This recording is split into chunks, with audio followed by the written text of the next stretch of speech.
Okay, so what are your views on the presidents from Eisenhower through Nixon? Okay, let's start with Eisenhower.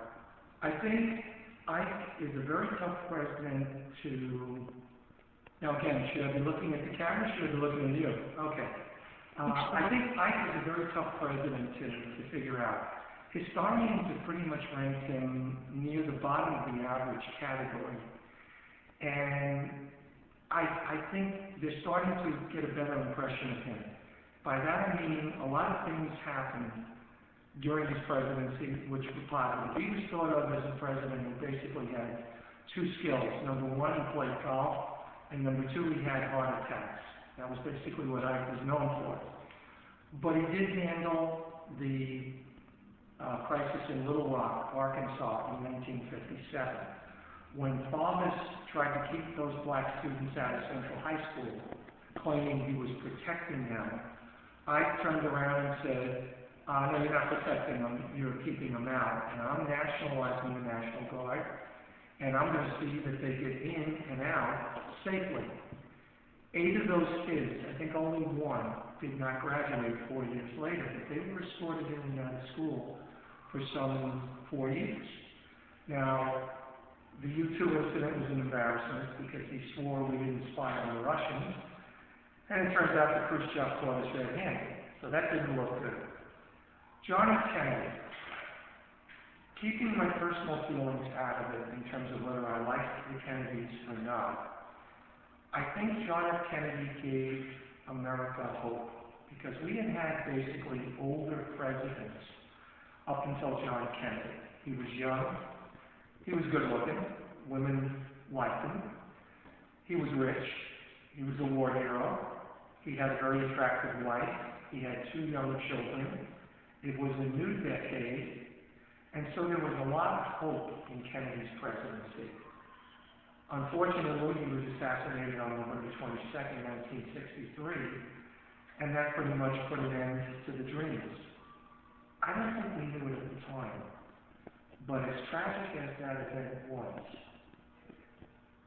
it was just the tip of the iceberg. Things were going to get worse before they got better, and things were going to change. A lot of things that grown-ups, and I was not, I was in high school at the time, a lot of things that grown-ups are not going to understand. Now, I could go into that if you want. Okay. Item number 1. 2 months later, in November of 1964, you turn on your radio, your transistor radio, AM radio, no FM.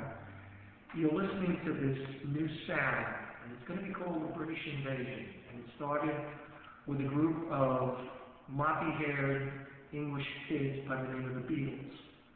And suddenly, everything you heard on the radio was the British Invasion. The Rolling Stones, Journey the Pacemakers, the Searchers, the Seekers, Freddie and the Dreamers, the Dave Clark Five, Irving Hermits. It was tough for American artists to even break through in the top 40. You had Motown coming in, that was an exception. You had the Four Seasons, the Beach Boys. They were the ones that managed to stem the tide. But it was a whole new world out there. In the case of the Supreme Court, you had 4 cases between 62 and 66 that's really going to shake up the grown-ups. You had the Engel case, which the Supreme Court said, you cannot make children pray in school. Parents couldn't understand it. You mean you're not allowed to have kids pray in school? It totally shook their standard world, but it was separation of church and state. With the Gideon case, he's arrested, caught red-handed, but couldn't afford a lawyer, was found guilty, went to jail, appealed it on the basis of he should have been entitled to a lawyer, and he gets a new trial. Grown-ups couldn't understand that. Then a year later, the Escobedo case comes in. He confesses, but he had asked for a lawyer, and the confession was made between the time he asked for a lawyer and the lawyer showed up. The case was thrown out of court. You have to stop talking to a suspect when a lawyer is requested. You see that on TV all the time now. You'll hear police say, He just lawyered up. Grown-ups couldn't understand that. Is he guilty or is he not guilty? Well, if he's guilty, what difference does it make? It's a violation of his Fifth and Sixth Amendment rights. And then came the Miranda case, where Miranda confessed without even being provoked pretty much by the police. And that was thrown out because the court ruled that the police should have told him that he had the right to remain silent. And since 1966, that's where we get a Miranda warning. You have the right to remain silent. Everybody can pretty much recite it by heart. That's Miranda, Escobedo, and Gideon going in reverse order. In 1964, Lyndon Johnson claimed that an American ship had been attacked by two Vietnamese gunboats, asked for the Gulf of Tonkin resolution from Congress, which basically he was asking, let me do whatever I want to do in Vietnam, and give me permission now before I tell you what it is I want to do. When you look back, that's insane. Shouldn't Congress have asked, well, what is it that you want to do before we give you permission? Are you running out of time? I'll stop.